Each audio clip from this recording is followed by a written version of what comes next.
Class अपन आए हैं lecture number 2 के साथ, यूनिट सेकंड में, लेसन नंबर 5 में।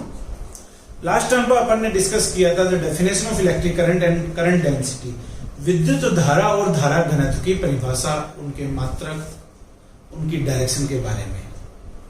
आज अपना जो टॉपिक है वो है अपवाह वेग, ड्रिफ्ट वेलोसिटी। बोर्ड एग्जाम में इससे रिलेटेड अच्छा क्वेश्चन बनता है। क्वेश्चन क्या बनता है, अपवाह वेग किसे कहते हैं, सिद्ध करो कि चालक में स्थित मुक्त इलेक्ट्रॉनों के लिए अपवाह वेग का मान आरोपित विद्युत क्षेत्र की तीव्रता के समानुपाती होता है। और छोटा सा पॉइंट पूछ लिया जाता है गतिशीलता का मात्रक और परिभाषा से। Define drift velocity, prove that the drift velocity for the free electrons in a conductor is directly proportional to applied electric field. Also define mobility and give its unit. आज के लेक्चर में अपन ये डिस्कस करेंगे। सबसे पहली बात मैं बात कर रहा हूं यहां अपवाह वेग की, ड्रिफ्ट वेलोसिटी की। मैं यदि बात करूं किसी भी कंडक्टर की, दिस वन, एक कंडक्टर है, एक चालक है। चालक में क्या विद्यमान होंगे, फ्री इलेक्ट्रॉन्स, मुक्त इलेक्ट्रॉन। मैं यदि बात करूं किसी भी चालक की, किसी भी कंडक्टर की, तो उसमें जो इलेक्ट्रॉन डेंसिटी होती है, जनरली सामान्यतः जो इलेक्ट्रॉन घनत्व होता है, इलेक्ट्रॉन डेंसिटी का मतलब है number of electrons in per unit volume. प्रति एकांक आयतन में जो इलेक्ट्रॉनों की संख्या है उसको इलेक्ट्रॉन घनत्व कहते हैं। सामान्यतः यह वैल्यू होती है 10⁻29 पर मीटर क्यूब, यानी 1 मीटर क्यूब आयतन में इतनी मात्रा में इलेक्ट्रॉन्स होते हैं, फ्री इलेक्ट्रॉन्स होते हैं किसी भी कंडक्टर में। और अब ये अपन बात करें किसी भी चालक की जिसमें इतने इलेक्ट्रॉन विद्यमान है, तो वो इलेक्ट्रॉन क्या करते हैं, रैंडमली, यादृच्छिक रूप से, अनियमित रूप से गति करते हैं। कैसी गति करते हैं, उसमें गति करते हैं, थर्मल वेलोसिटी से मूव करते हैं। और उनकी जो थर्मल वेलोसिटी होती है प्रत्येक इलेक्ट्रॉन के लिए, जो थर्मल वेलोसिटी होती है, जो उसमें गति होती है, वो होती है लगभग 10⁵ मीटर पर सेकेंड। इनकी कोई डायरेक्शन फिक्स नहीं होती, यानी कोई इलेक्ट्रॉन किधर मूव कर रहा है, कोई इलेक्ट्रॉन किधर मूव कर रहा है। मतलब ये जो इलेक्ट्रॉन्स हैं ये ठीक ऐसे ही मूव करते हैं जैसे किसी भी गैस सिलेंडर में गैस के मॉलिक्यूल्स, गैस के अणु रैंडमली मूव कर रहे हैं। यानी इतनी थर्मल वेलोसिटी होने के कारण यदि मैं बात करूं इनकी एवरेज थर्मल वेलोसिटी की, तो वो वैल्यू कितनी हो जाएगी, 0 हो जाएगी। यानी किसी भी एक पर्टिकुलर डायरेक्शन में जो नेट चार्ज होगा वो कितना होगा, 0। देखिए बहुत ध्यान से समझे इसको, मैं एक छोटे से एग्जांपल से समझाता हूं कि एक मैदान में कोई भी एग्जीबिशन लगा हुआ है, कोई भी प्रदर्शनी लगी हुई है, काफी सारी स्टॉल्स है। एग्जीबिशन में क्या होगी, स्टॉल्स होंगी। इसके सेंटर में काफी सारे पर्सन्स का एक ग्रुप खड़ा है, काफी सारे मनुष्यों का एक समूह खड़ा है। कौन सा मनुष्य, कौन सा पर्सन कौन सी स्टॉल की तरफ जाएगा, हम कह सकते हैं क्या। मान लो कुछ का इंटरेस्ट खाने की स्टॉल की तरफ है, कुछ का झूले की तरफ है, कुछ का शॉपिंग की तरफ है। कोई भी पर्सन किधर की तरफ जा सकता है, अलग अलग डायरेक्शन में जाएगा। यानी किसी भी एक नेट डायरेक्शन में हम कुछ भी नहीं कह सकते हैं, यानी इनका फ्लो कितना हो जाएगा, 0 हो जाएगा। ठीक वैसे ही यहां ये जो कंडक्टर है, इस कंडक्टर में जो इलेक्ट्रॉन्स हैं, फ्री इलेक्ट्रॉन्स हैं, इनकी एवरेज थर्मल वेलोसिटी कितनी होगी, 0। किसी भी एक नेट डायरेक्शन में जो नेट फ्लो है वो कितना हो जाएगा, 0 हो जाएगा। यदि इनकी थर्मल वेलोसिटीज को मैं लिखूं किससे, U1, U2, U3 से UN। एवरेज का मतलब है, औसत का मतलब है राशियों का योग बटा राशियों की संख्या, sum of quantities upon number of quantities से U1 plus U2 plus U3 dash dash dash plus UN बटा n is equal to 0। Equation number first. कुछ भी नहीं बताया, मैंने ये बताया है कि बाह्य विद्युत क्षेत्र की अनुपस्थिति में, इन the absence of external electric field, किसी भी कंडक्टर में, किसी भी चालक में जो मुक्त इलेक्ट्रॉन है उनका औसत उसमें अभी कितना होता है, 0। किसी भी एक नेट डायरेक्शन में जो चार्ज फ्लो होता है वो कितना होता है, 0 होता है। ये बात वही इस एग्जांपल की हेल्प से। अब मैं क्या करूं कि यदि यहां पर अप्लाई कर दूं, क्या अप्लाई कर रहा हूं, एक्सटर्नल इलेक्ट्रिक फील्ड अप्लाई कर रहा हूं। बाह्य विद्युत क्षेत्र आरोपित कर दिया, ये प्लस ये माइनस, ये इलेक्ट्रिक फील्ड लगा दिया से E। इलेक्ट्रिक फील्ड की डायरेक्शन किधर से किधर होती है, प्लस से माइनस की तरफ होती है, से external electric field. Electric field लगाते ही ये जो इलेक्ट्रॉन्स हैं विद्युत क्षेत्र आरोपित करते ही इन इलेक्ट्रॉनों पर क्या लगेगा, विद्युत बल लगेगा, और विद्युत बल के कारण ये इलेक्ट्रॉन क्या होंगे, त्वरित होंगे, इलेक्ट्रॉन मूव करेंगे, इलेक्ट्रॉन एक्सीलरेट करेंगे, किस डायरेक्शन में, opposite direction to external electric field. आरोपित विद्युत क्षेत्र की विपरीत दिशा में त्वरित होने लगेंगे, यानी प्लस इलेक्ट्रोड की तरफ चलने लगेंगे, और जब चलेंगे तो जिस भी मटेरियल का ये वायर है उसके आयनों से क्या करेंगे, टकराएंगे भी। जैसे ही त्वरित हुए कुछ ऊर्जा गेन की, एनर्जी गेन की, लेकिन जैसे आयन से टकराएंगे वो एनर्जी क्या हो जाएगी, लूज कर देंगे। बट फाइनली इनका एक नेट डायरेक्शन में क्या हो जाएगा, फ्लो हो जाएगा, कुछ वेलोसिटी क्या करते जाएंगे, एक्वायर करते जाएंगे, कुछ वेग क्या प्राप्त करते जाएंगे। किस तरह से, जैसे मैंने ये एग्जीबिशन का एग्जांपल लिया था, अब क्या करो, इन सबको यहां से हटाकर यहां पर एक रैंप बना हुआ है, ये रैंप का टॉप है और ये बॉटम है। मैंने कहा इस टॉप पर ले जाकर इन सब के सब व्यक्तियों को खड़ा कर दिया गया और इनको मैदान में आना है, तो बताओ इनकी डायरेक्शन फिक्स होगी कि नहीं। ये यहां से जंप करके तो आएंगे नहीं, कूद कर तो आएंगे नहीं, ये कहां से आएंगे, ऊपर से नीचे की तरफ, टॉप से बॉटम की तरफ चलते हुए आएंगे, यानी पर्टिकुलर डायरेक्शन में फ्लो होगा। वही बात मैं आपको बताना चाह रहा हूं। क्या बताना चाह रहा हूं कि जैसे ही कंडक्टर पर एक्सटर्नल इलेक्ट्रिक फील्ड अप्लाई करेंगे, ये सारे के सारे जो इलेक्ट्रॉन हैं ये एक्सीलरेट होंगे। जैसे बाहरी विद्युत क्षेत्र आरोपित करेंगे, इलेक्ट्रॉन त्वरित होंगे किधर की तरफ, प्लस इलेक्ट्रोड की तरफ, तब इनके द्वारा कुछ वेग प्राप्त किया जाएगा, अतिरिक्त वेग प्राप्त किया जाएगा, और उन अतिरिक्त प्राप्त वेगों का जो औसत मान है उसी को क्या कहेंगे, अपवाह वेग। In the presence of external electric field, all these electrons accelerated and acquired some velocities. The average of that acquired velocity is defined by the drift velocity. यानी मैं डेफिनेशन बता रहा हूं। अपवाह वेग क्या है, चालकों में बाह्य विद्युत क्षेत्र की उपस्थिति में मुक्त इलेक्ट्रॉनों द्वारा निश्चित दिशा में प्राप्त वेगों का औसत मान क्या कहलाता है, अपवाह वेग। जो मैं डिक्टेट करवा रहा हूं, साथ ही साथ कॉपी पेन से लिखेंगे तो नोट्स बहुत बढ़िया बनेंगे, कहीं कोई दिक्कत ही नहीं है। फिर डिफाइन कर रहा हूं, क्या, चालकों में बाह्य विद्युत क्षेत्र की उपस्थिति में मुक्त इलेक्ट्रॉनों द्वारा निश्चित दिशा में प्राप्त वेगों का औसत मान क्या कहलाता है, अपवाह वेग। Drift velocity is defined by the average of acquired velocity by the free electrons in a definite direction in the presence of external field named as drift velocity. ये तो थी ड्रिफ्ट वेलोसिटी की डेफिनेशन। हमें इसका formula define करना है। जो drift velocity की वैल्यू होती है बहुत बहुत स्मॉल होती है, अप्रोक्सीमेट जो अपवाह वेग का ऑर्डर है वो होता है 10⁻⁻⁴ मीटर पर सेकेंड। ध्यान रखना है, ऑर्डर ध्यान रखना है, कोटि ध्यान रखनी है। किसकी, ड्रिफ्ट वेलोसिटी की, अपवाह वेग की, से vd। डेरिवेशन बहुत ही आसान है इसका। मैंने जो बात कही ना, जो थ्योरेटिकल बात बताई, उसको मैथमेटिकल स्टेप में कन्वर्ट करना है। कैसे करेंगे, देखिए बहुत ध्यान में। सबसे पहली बात मैंने आपको बताई थी, क्या बताई थी, बाह्य विद्युत क्षेत्र की अनुपस्थिति में, यहां से शुरू करेंगे, से बाह्य विद्युत क्षेत्र की अनुपस्थिति में, बाह्य विद्युत क्षेत्र की अनुपस्थिति में, इन the absence of external electric field, the net flow of charge in a particular direction, average thermal velocity should be 0। कि आवेशों का किसी एक विशिष्ट दिशा में नेट प्रवाह कितना होगा, 0 होगा। एवरेज दिया राशियों का योग बटा राशियों की संख्या।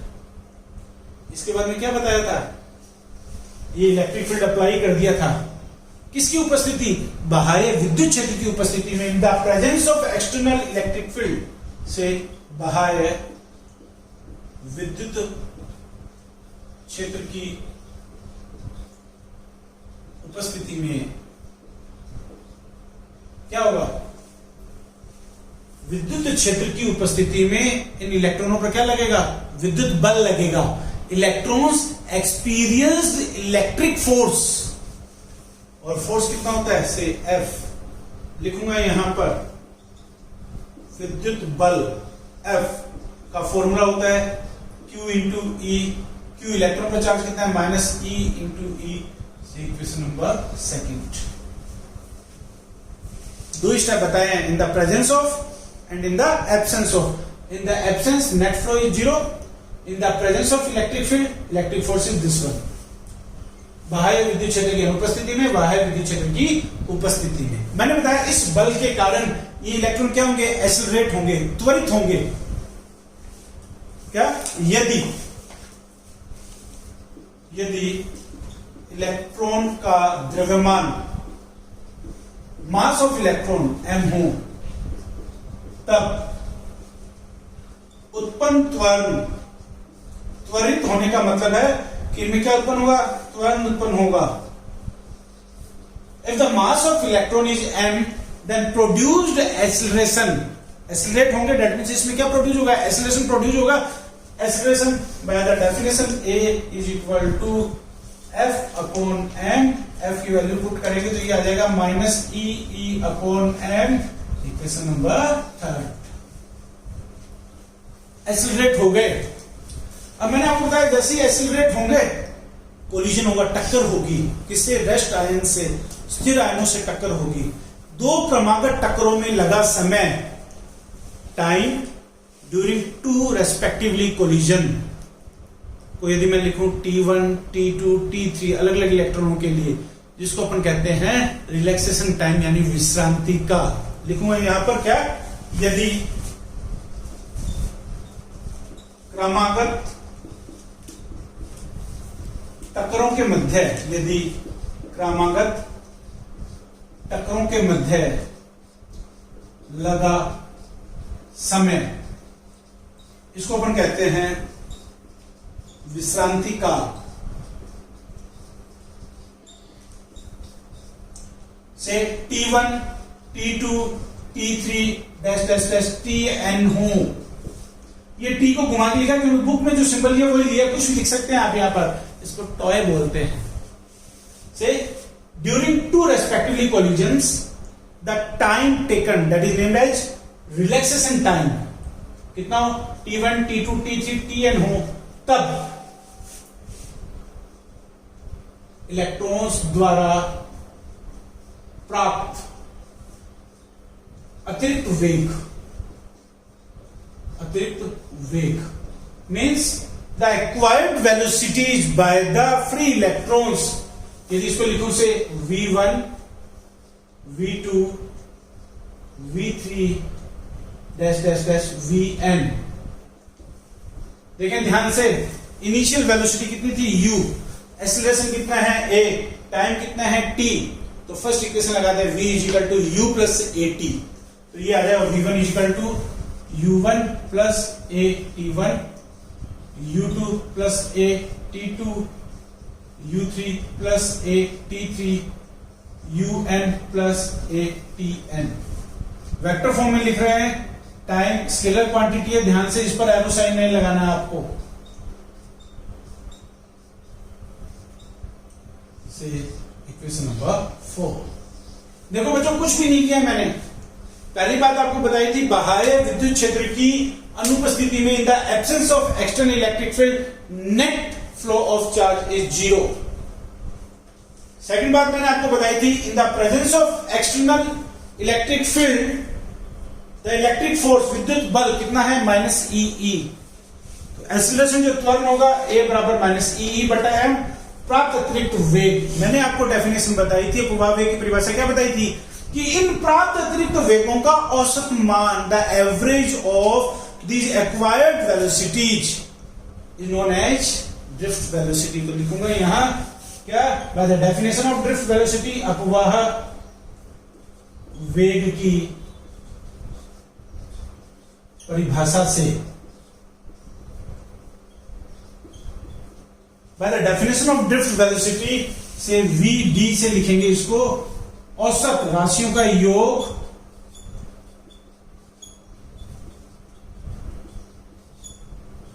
बटा राशियों की संख्या n।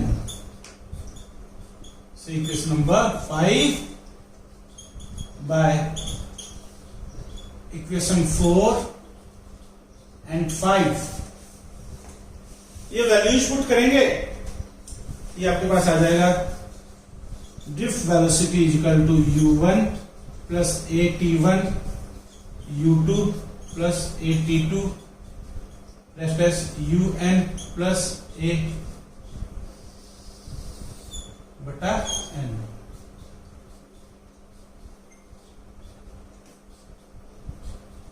इक्वेशन नंबर 6, कुछ भी नहीं किया है, मैंने वैल्यूज पुट की है of v1 v2 v3 v4 v5 v अब आगे इसको सॉल्व करना है। सिर्फ आपको u के टर्म्स सेपरेट कर लें, अलग कर लें, a के टर्म्स सेपरेट कर लें, से vd is equal to u1 plus u2 plus u3 un upon n। इन टर्म्स को मैंने क्या कर दिया है, सेपरेट कर दिया है, प्लस बाकी टर्म्स में से एक कॉमन लिया है, remaining are t1 t2 tn अपॉन n। ये equation number 7 by equation first and 7 से फर्स्ट थर्ड एंड 7 समीकरण 1 3 व 7 से मान रखते चलेंगे, कुछ भी नहीं आएगा, ये आएगा vd drift velocity is equal to, इसकी वैल्यू कितनी है 0, a एक्सेलरेशन की वैल्यू है माइनस e अपॉन m, समयों का योग बटा समयों की संख्या, विश्रांतिकालों का योग बटा नंबर, किसके बराबर आएगा, एवरेज के, औसत के। इसको मैं लिखूंगा से ट्वाई बार, जहां वेयर ट्वाई बार इज इक्वल टू ट्वाई 1 ट्वाई 2 ट्वाई 3 ट्वाई n बटा n, इसको कहेंगे मध्य विश्रांति काल, से मीन रिलैक्सेशन टाइम। यानी ये इक्वेशन 8 जो है, इसको रीराइट लिखूं, दोबारा लिखूं, तो ये आपके पास आ जाएगा से vd is equal to minus e ट्वाई bar upon m into e। Equation number, ये सूत्र क्या कहता है, स्मॉल e की वैल्यू नियत है, स्मॉल m भी कांस्टेंट है, ट्वाई बार मध्य विश्रांति काल, यदि टेम्परेचर को नियत रखा जाए, ताप को नियत रखा जाए, तो ये भी अप्रोक्सीमेट वैल्यू क्या रहेगी, कांस्टेंट रहेगी। यानी एट द कांस्टेंट टेम्परेचर, नियत ताप पर vd directly proportional to E। नियत ताप पर किसी भी चालक में मुक्त इलेक्ट्रॉनों के लिए अपवाह वेग का मान आरोपित विद्युत क्षेत्र की तीव्रता के क्या होता है, समानुपाती होता है। At the constant temperature, drift velocity for the free electrons is directly proportional to applied external electric field, and also negative sign क्या indicate करता है, the direction of drift velocity is in opposite direction of applied electric field। कि अपवाह वेग की जो दिशा है वो आरोपित क्षेत्र की दिशा की क्या होती है, विपरीत होती है। ये कंप्लीटली डेरिवेशन, कुछ भी नहीं करना, सिर्फ कैलकुलेटिव पार्ट है। पहली बार, in the absence of external electric field, बाह्य विद्युत क्षेत्र की अनुपस्थिति में net charge 0। In the presence of external electric field, विद्युत बल लगेगा, इलेक्ट्रिक फोर्स लगेगा, विद्युत बल के कारण त्वरित होगा, त्वरण लगेगा, त्वरण के कारण वेग प्राप्त करेंगे, वेग प्राप्त कर लिए, और इन वेगों का जो औसत है वही क्या है, अपवाह वेग। ये आपका एक डेरिवेशन है। इसी से रिलेटेड अपन बात करते हैं, छोटी सी डेफिनेशन है, गतिशीलता, mobility of charge carriers.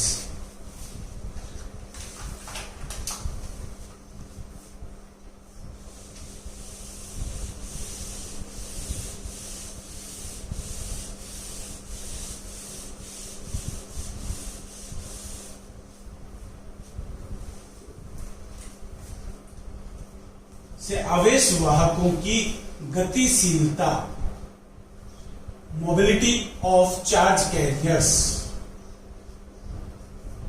Mobility संबंधित है मोबाइल से, गतिशीलता संबंधित है गति से। कौन गति कर रहा है? आवेश वाहक गति कर रहे हैं। मोबाइल कौन कर रहे हैं? चार्ज कैरियर्स मोबाइल कर रहे हैं। अपन बात करें किसी भी चालक के लिए, फॉर एनी कंडक्टर, किसी चालक के लिए, किसी चालक के लिए जो ड्रिफ्ट वेलोसिटी है vd directly proportional to e, अपवाह वेग का मान आरोपित विद्युत क्षेत्रीय तीव्रता के क्या होता है? समानुपाती होता है। यदि समानुपाती का चिन्ह मैं रिप्लेस करूं, इक्वल साइन से एक कांस्टेंट आ जाएगा, से vd is equal to mu E. Equation number second, जहां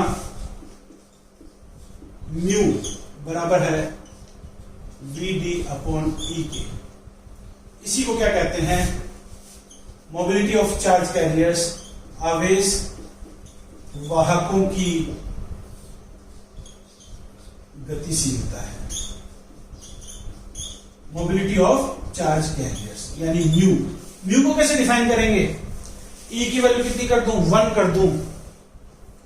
एकांक मान का विद्युत क्षेत्र आरोपित करने पर मुक्त इलेक्ट्रॉनों का अपवाह वेग किसको बताता है? आवेश वाहकों की गतिशीलता को बताता है। By applying unit electric field, the drift velocity of free electrons is equal to mobility of charge carriers. या मैं यूं भी कह सकता हूं, चालकों के लिए अपवाह वेग तथा आरोपित विद्युत क्षेत्र की तीव्रता का अनुपात, the ratio of drift velocity to applied electric field for the free electrons in a conductor is defined by the mobility mu. इसी को मैं आगे सॉल्व करूं, जिस पर वन लाइन क्वेश्चन बन सकता है, ऐसे mu is equal to vd upon e, that is equal to उस फॉर्मूले से vd अपॉन e, इस फॉर्मूले से आपके पास आ जाएगा, क्या आ जाएगा? से e y बार अपॉन m, यानी ये आपके पास आ जाएगा e y बार अपॉन m। e कांस्टेंट है, y बार कांस्टेंट है, म्यू की वैल्यू किस पे डिपेंड कर रही है? m। जैसे आपको दे दिया एक इलेक्ट्रॉन एक प्रोटॉन, किसकी गतिशीलता ज्यादा होगी? किसकी गतिशीलता ज्यादा होगी? जिसका द्रव्यमान कम उसकी गतिशीलता ज्यादा। हैविंग लेस मास लार्ज मोबिलिटी। क्वेश्चन पूछा जा सकता है, आपको ध्यान रखना है। बात करते हैं मात्रक की, यूनिट की, से मात्रक। यूनिट की मैं बात करूं तो यूनिट आ जाएगा वेग का यूनिट मीटर पर सेकंड, ई की यूनिट वोल्ट पर मीटर, यानी यूनिट आ जाएगी मीटर स्क्वायर पर वोल्ट सेकंड। मोबिलिटी की यूनिट कितनी आ जाएगी? मीटर स्क्वायर पर वोल्ट सेकंड। इसी से रिलेटेड अब बोर्ड एग्जाम में अल्टरनेटिव से आप देख लें, जो क्वेश्चन पूछा गया वो पूछा गया है किसी भी चालक के लिए विद्युत धारा, अपवाह वेग और धारा घनत्व में संबंध। अपना जो नेक्स्ट टॉपिक अपन डिस्कस करेंगे, वो होगा कि किसी भी चालक के लिए विद्युत धारा यानी इलेक्ट्रिक करंट, ड्रिफ्ट वेलोसिटी यानी अपवाह वेग और धारा घनत्व यानी जे में संबंध। 2 नंबर की वेटेज का क्वेश्चन पूछा जाता है।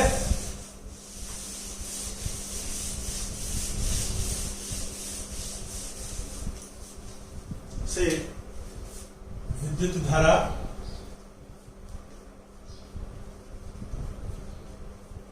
आई, अपवाह वेग एंड ड्रिफ्ट वेलोसिटी vd व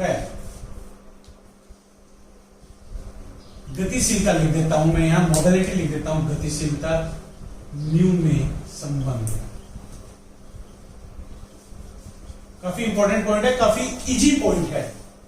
relation between electric current, drift velocity and mobility, या इलेक्ट्रिक फील्ड भी कह सकता है, विद्युत क्षेत्र भी कह सकता है। अपन बात करते हैं यहां पर किसी भी कंडक्टर की, किसी भी चालक की से इस तरह से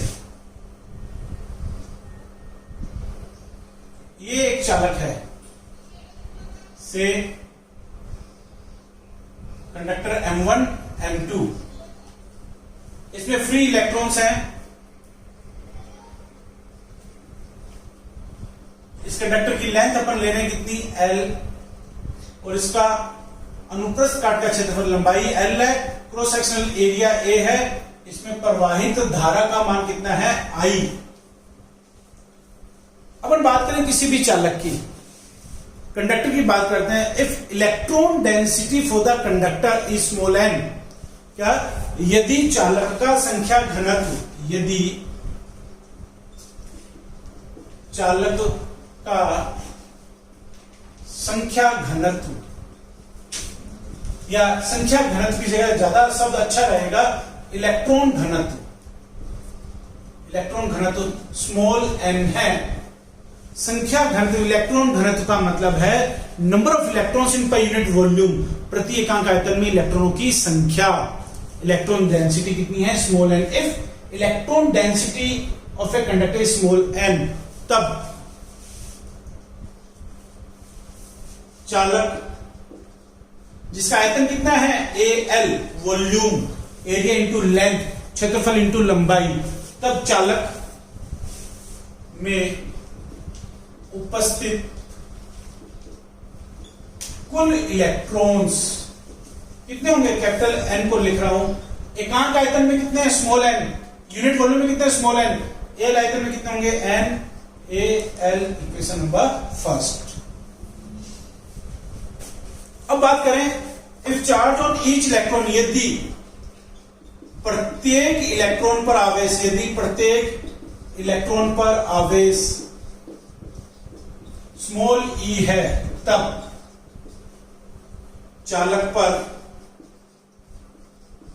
कुल आवेश, चालक पर कुल आवेश, if charge on each electron is small e, then total charge से Q is equal to me second by equation first and second, अपने पास आ जाएगा Q is equal to NaLe, equation number third. चालक को उपस्थित कुल आवेश, total charge on the conductor is given by equation number third. Now अब लेकिन बट विद्युत धारा, इलेक्ट्रिक करंट का फॉर्मूला मैंने आपको बताया था, विद्युत धारा I is equal to Q upon T, equation number 4। Charge upon time, जहां T क्या है, इलेक्ट्रॉन्स को एक सिरे से, इलेक्ट्रॉन्स को एक सिरे से दूसरे सिरे तक, एक सिरे से दूसरे सिरे तक पहुंचने में लगा समय, पहुंचने में लगा समय, where t is time taken by the electron reaching from one end to another end। यदि मैं t की वैल्यू कैलकुलेट करूं, टाइम इक्वल टू क्या होगा, डिस्टेंस अपॉन स्पीड। एक एंड से दूसरे एंड तक डिस्टेंस कितनी है, इसकी लेंथ, और इलेक्ट्रॉन्स किस स्पीड से चलते हैं, ड्रिफ्ट वेलोसिटी से चलते हैं, से इक्वेशन नंबर 5। अपने पास I का फॉर्मूला है Q अपॉन T, Q है T है, वैल्यू पुट करेंगे से by equation third, fourth and fifth, I की वैल्यू आ जाएगी NaLe अपॉन T की वैल्यू है L अपॉन VD, कहां आ जाएगा ऊपर से VD, L से L गया, I का फॉर्मूला आ जाएगा NeAVD। धारा और अपवाह वेग में संबंध, relation between electric current to drift velocity I equal to NeAVD। और यदि आपको कहते गतिशीलता के पदों में तो, मोबिलिटी के टर्म्स में तो we know VD is equal to mu E, तभी आपके पास आ जाएगा I is equal to NeA mu E, question number 7। इसी में आपसे एक बात और पूछी जाती है, इफ करंट डेंसिटी J, क्या यदि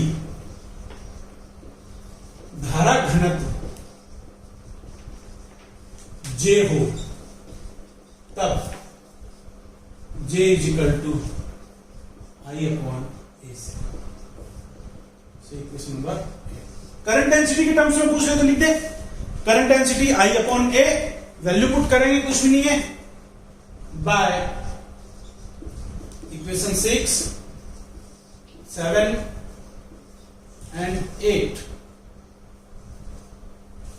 6, 7, 8 से वैल्यू पुट करेंगे तो J इज इक्वल टू आ जाएगा, A से A जाएगा, एन ई वी डी, इसे कैंसिल, और VD को म्यू के टर्म्स में लिखें तो ये फॉर्मूला आ जाएगा एन ई। काफी सारे रिलेशंस अपन ड्राइव कर रहे हैं, तो J इज इक्वल टू कितना आ गया, एन ई ए म्यू ई। आप देख लें कहीं किसी भी तरीके से प्रॉब्लम हो इसमें तो आप पूछ सकते हैं। इसी में आपसे एक छोटा सा पॉइंट पूछा जा सकता है, अपवाह वेग व आरोपित विभवांतर में संबंध, आरोपित विभवांतर में संबंध। छोटा सा एक लाइन का पॉइंट है इसलिए मैं बता रहा हूं साथ में, relation between drift velocity to applied potential difference. इसी को कंटिन्यूस करेंगे। पहले देख लें, मैंने एन की वैल्यू कैलकुलेट की, कुल इलेक्ट्रॉन्स, कुल आवेश, टाइम और धारा में वैल्यू पुट करके I equal to N E A V D, VD की वैल्यू पुट की, और उसके बाद में करंट डेंसिटी मैंने यहां कैलकुलेट किया। एक बार देख लें equation number 1 to equation number 9। अब यदि ये छोटा सा पॉइंट पूछ लिया, अपवाह वेग व आरोपित विभवांतर में संबंध, drift velocity and applied potential difference में अपन बात करते हैं अपवाह वेग के सूत्र से। V D is equal to, मैं मैग्नीट्यूड ले रहा हूं, परिमाण ले रहा हूं, ये आएगा क्या, E ट्वाई बार बटा M into E, equation number first. E क्या है, विद्युत क्षेत्र, इलेक्ट्रिक फील्ड। यदि इस L लंबाई के चालक के सिरों पर आरोपित विभवांतर कितना हो, V हो, यदि आरोपित विभवांतर